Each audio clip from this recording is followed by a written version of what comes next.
Bonjour à tous et bienvenue dans cette nouvelle vidéo. Aujourd'hui, nous allons aborder la question du clic ou du métronome.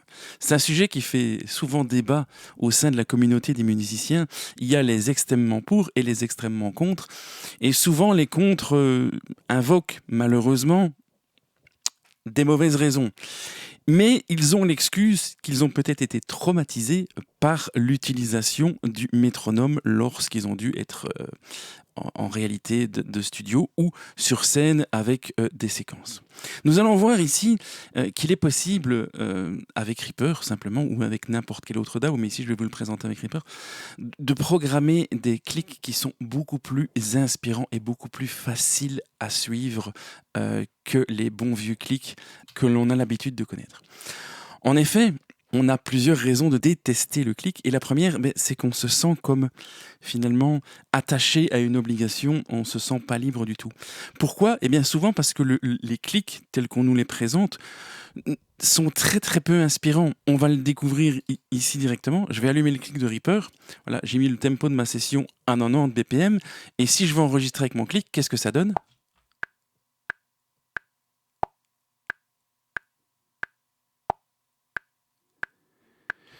J'ai ici simplement une espèce de bip qui m'indique chaque temps de ma mesure en accentuant légèrement le temps fort de la mesure. Et ceci, vous l'avouerez, c'est assez peu inspirant. Alors bien entendu, en cliquant droit, il est possible de changer certains paramètres et de changer même le pattern du clic dans une certaine mesure. Mais force est d'admettre que les possibilités qui nous sont offertes ici sont assez peu pratiques. C'est pourquoi nous allons voir comment créer notre propre clic qui va de 1 être beaucoup plus inspirant et de 2 s'adapter éventuellement à la chanson sur laquelle on veut jouer. En réalité, quand on va enregistrer dans un studio, souvent on connaît déjà la structure de la chanson. Donc on peut y prévoir des changements de tempo si nécessaire, des changements de signature de rythmique, mais également des changements de feeling qui vont être beaucoup mieux adaptés qu'un simple 1, 2, 3, 4 qui est dicté par un clic peu inspirant. De plus, le problème avec ce genre de clic, eh bien, imaginez que je passe la session en 70 BPM, ce qui n'est pas un BPM rare d'utilisation dans la musique actuelle. Eh bien, écoutez ce que ça donne.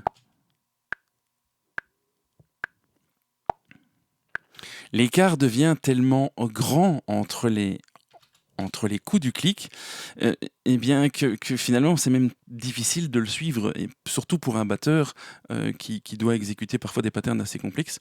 Quand vous n'avez juste qu'un repère temporel aussi éloigné, c'est difficile de se concentrer pour bien le garder. Alors bien entendu, il y a toujours le bon vieux truc de passer la signature rythmique en 1/4 ou de doubler ou quadrupler le BPM, mais d'un point de vue strictement musical, c'est pas toujours juste, et lorsqu'on veut importer du MIDI, le fait d'avoir le BPM qui n'est pas correctement calibré, eh bien ça peut poser problème. Donc bref, nous allons nous construire un clic qui sera beaucoup plus inspirant. Alors pour ce faire, je vais commencer par importer des samples. Je vais ouvrir le Resource Path de mon Reaper et je vais glisser dans le dossier Data le dossier ici Click Sample que je vous fournirai bien entendu en description de cette vidéo. Une fois que c'est fait, eh bien je vais baptiser ma piste ici Click. Alors, je vais en profiter pour la paramétrer de façon à ne jamais rien enregistrer ici dessus. Record disable et voire même input known. Voilà, donc même si d'aventure il m'arrivait de l'armer, eh bien il ne se passera rien. Ce sera juste une piste d'écoute. On va aller dans les effets, on va sélectionner les instruments ou l'onglet Cocos et on va choisir de charger un Reasamplomatic, le sampler qui est fourni de base avec Reaper. Alors on va le paramétrer en mode sample, on va mettre l'attaque au strict minimum, on va mettre le volume maximum ici à 6 dB et le volume minimum à, on va dire, moins 36, ce sera pas mal. Ça va permettre de faire en sorte que notre sample réagisse à la vélocité entre 6 dB et moins 36 dB.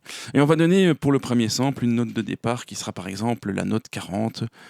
Voilà qui est fait. Je vais aller dans mon browser et je vais aller sélectionner mon premier sample qui sera par exemple le temps fort. Voilà qui est fait. Je vais dupliquer à l'aide de CTRL-C et CTRL-V mon réassemble-matique et je vais sélectionner un autre type de clic, un autre sample, par exemple le temps faible, que je vais affecter à la note cette fois-ci 39. Voilà. Je vais encore le dupliquer. Je vais prendre cette fois-ci l'intermédiaire OK, que je vais mettre sur la note 38.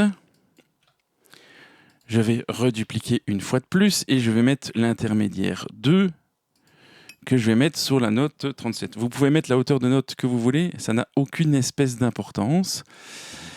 Il me reste alors le start-in, bien que je vais mettre ici également. Voilà, et on va le mettre ici sur une autre note bien plus éloignée, par exemple le 50. Voilà qui est fait, j'ai donc chargé tous mes samples. Je vais déjà en profiter pour sauver cette piste en tant que track template, même si on la resauvera plus tard. Donc save track as track template, clic, voilà, comme ça, le jour où je vais la récupérer, eh bien, il me suffit de la chercher ici par clic droit. Et maintenant, eh bien, va pouvoir commencer à écrire notre clic en MIDI. Pour ce faire, je vais maintenir CTRL et je vais glisser pour tracer un nouvel item MIDI. Je vais ouvrir mon item MIDI. Je vais passer donc en mode batterie, en mode diamant, et je vais également aller dans le menu View et je vais cacher les notes qui ne sont ni utilisées ni nommées. Alors je vais zoomer ici un petit peu pour y voir un peu plus clair. Je vais mettre la résolution de mon grid en 1.16, c'est très bien, et je vais commencer à dessiner un pattern de clics. Alors par exemple, le temps fort sera le premier temps de la mesure. Ici, les temps faibles, eh bien, sur le 3, le 2, le 3 et le 4. Les temps intermédiaires, eh bien, ça pourrait être par exemple les croches en droite, donc les croches intermédiaires entre les temps, ce qu'on appelle les contretemps. Et l'intermédiaire Dieu, eh bien, on va peindre ici toutes les notes, toutes les doubles croches. Alors, je vais cliquer droit sur le piano ici pour sélectionner toutes les notes de la ligne, réduire fortement la vélocité. Ici, je vais faire pareil, je vais réduire la vélocité, mais un peu moins. Voilà, quelque chose comme ceci. Et ici, je vais également faire pareil. Alors, je vais aller dans les propriétés de mon item, je vais mettre mon item en boucle en utilisant la fonction loop source. Je vais étirer mon item vers la droite pour qu'il se boucle pendant quelques mesures. Voilà, donc nous sommes déjà ici à 5 mesures, 6, 7 et 8 mesures. Voilà, nous avons donc un clic qui fait 8 mesures et qui ressemble maintenant à ceci.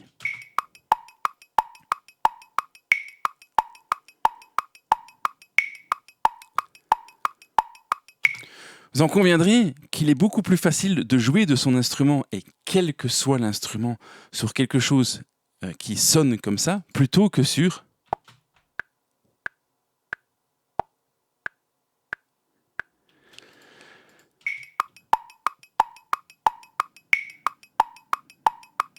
Vous voyez, on sent qu'il y a une espèce de groove qui nous porte, on a l'impression plus de jouer avec un percussionniste, même si c'est un percussionniste programmé, on a plus l'impression de jouer avec un percussionniste qu'avec une espèce de clic énervant qui nous donne juste les temps de façon molle et peu inspirante.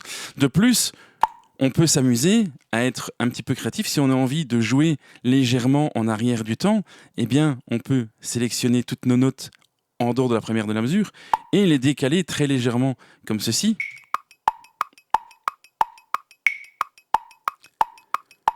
Pour nous inciter dans notre oreille à jouer un peu plus relax. L'avantage également, c'est que imaginons que dans notre chanson, eh bien voilà, les 8 premières mesures sont en 4/4 avec un tempo de 90 BPM, avec voilà un feeling très classique comme celui-ci, qui peut être joué en double croche ou en croche. Voilà, tout le monde est content. Si le batteur a un roulement, eh bien il a un repère de double croche. Si le bassiste joue sur les croches, eh bien il a son repère. Mais imaginons que la section suivante, on arrive ici dans une deuxième section, donc je vais le limiter ici en mettant, pour que vous visualisiez mieux, eh bien ici on a le couplet. On arrive ici sur un 4 qui sera le bridge, et le bridge est joué par exemple avec un feeling de triolet. Eh bien, qu'à cela ne tienne, on charge un nouvel item MIDI qui dure une mesure. Je double-clique, je vais modifier la hauteur des notes. Voilà. Et on va donner ici à notre clic un feeling qui sera plus en raccord avec nos parties jouées en triolet. Donc par exemple ici, voilà, on va faire quelque chose comme ceci. Et dans les intermédiaires, eh bien, je vais utiliser des triolets de noir. Comme ceci, voilà. Je vais même remplir toutes les cases, ce sera plus simple. Voilà, je vais, pareil, réduire la vélocité de tout. Ici également. Alors, je vais boucler. Vous pouvez bien sûr utiliser des raccourcis clavier pour tout ce qui est manipulation de basique. Voilà, on va boucler notre clic jusqu'à la fin du bridge. Et donc, très simplement, maintenant, on se retrouve avec un clic qui joue donc toujours à 90 BPM en 4/4, mais qui nous donne le feeling adéquat en fonction de la partie de notre morceau. Donc, je vais vous laisser 2 mesures sur le feeling couplet, suivi de 2 mesures sur le feeling bridge pour voir la transition.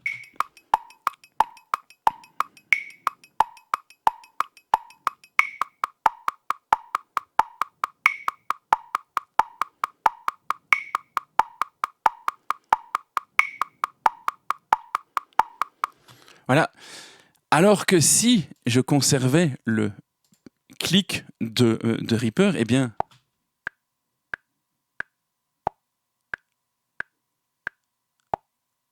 pour lui, il n'y aurait pas de changement de feeling. Et donc, ce serait beaucoup plus difficile à passer d'un feeling de croche à un feeling de triolet, comme ça, sans, en suivant ce métronome peu inspirant, alors qu'ici, eh bien, on a le métronome qui nous indique quoi jouer. On avance dans notre chanson, on repasse maintenant sur un refrain, par exemple, que nous allons dessiner ici. Voilà. Alors, je vais dupliquer celui-ci, je vais revenir à une seule boucle, je vais éditer cette partie. Et ici, nous avons peut-être encore un autre feeling, pourquoi pas avec quelque chose qui s'accentue. Donc, on veut l'accent aussi du temps 3 parce qu'il est important dans notre feeling. Et pourquoi pas accentuer deux croches ici et remettre les choses de façon plus quantifiée. Voilà, parce que cette partie, par exemple, on veut la jouer plus juste. Voilà, je remets en boucle sur toute ma partie du refrain. Voilà qui est fait. Et j'ai donc maintenant un autre type de feeling avec toujours mon clic qui suit mon tempo de base.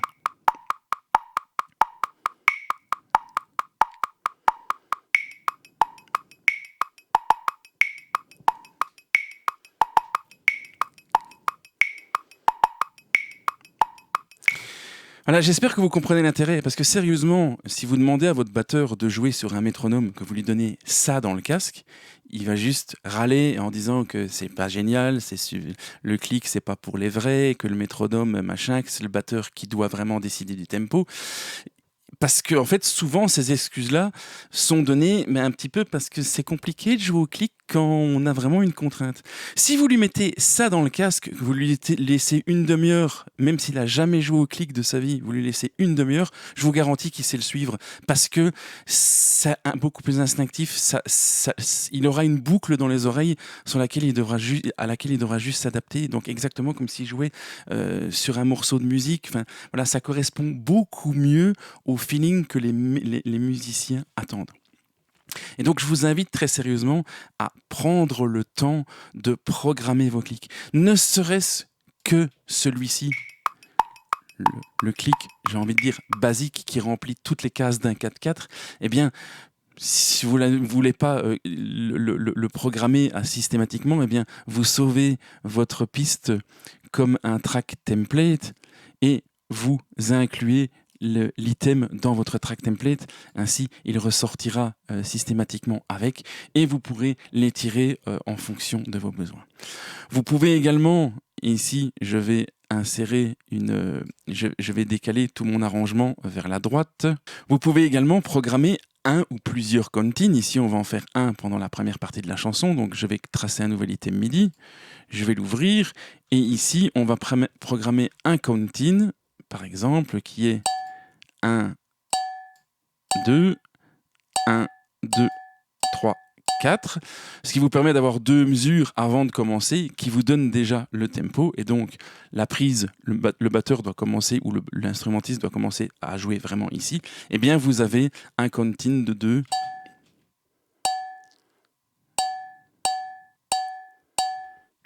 et il commence à jouer. L'avantage évidemment d'utiliser du MIDI, eh bien, c'est que si vous changez le tempo de la session, votre MIDI s'adapte.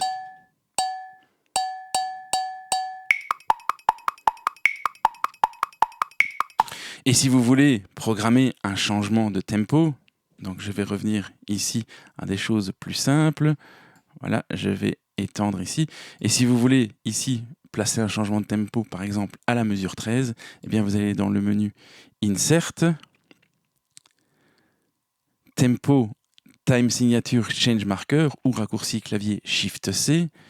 Et donc si je fais Shift C, eh bien mon tempo actuellement à 155 va passer par exemple à 148. Voilà, et vous constatez que le clic s'adapte tout aussi bien.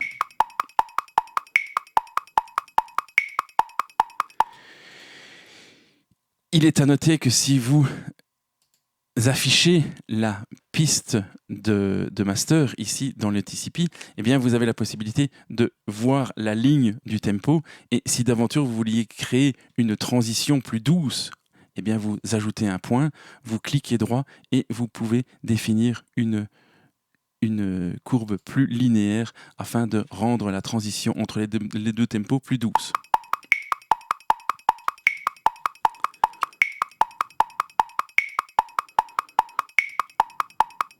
Voilà, vous pouvez donc construire votre clic en fonction des changements de tempo. Vous pouvez induire autant de changements de tempo que vous voulez sur votre timeline, peu importe. Vous pouvez changer les feelings que vous allez devoir jouer dans votre éditeur MIDI.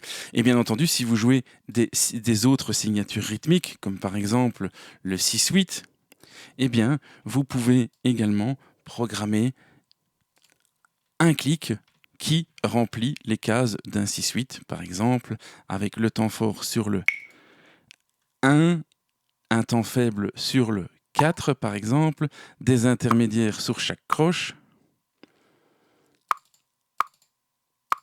quelque chose comme ceci. Et vous avez donc un pattern en 6/8.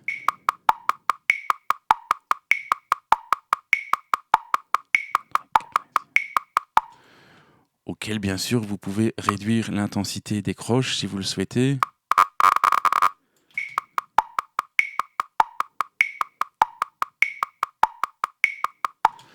À contraire de, je le rappelle, ceci, qui est finalement très peu facile à suivre.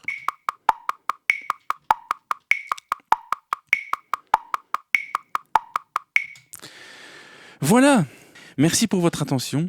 J'espère que tout ça vous sera bien utile. N'ayez plus peur du clic. Franchement, c'est une aide. Voyez-le comme un filet de sécurité, comme un guide plutôt que comme une contrainte. Amusez-vous, faites du bon travail. À la prochaine. Ciao.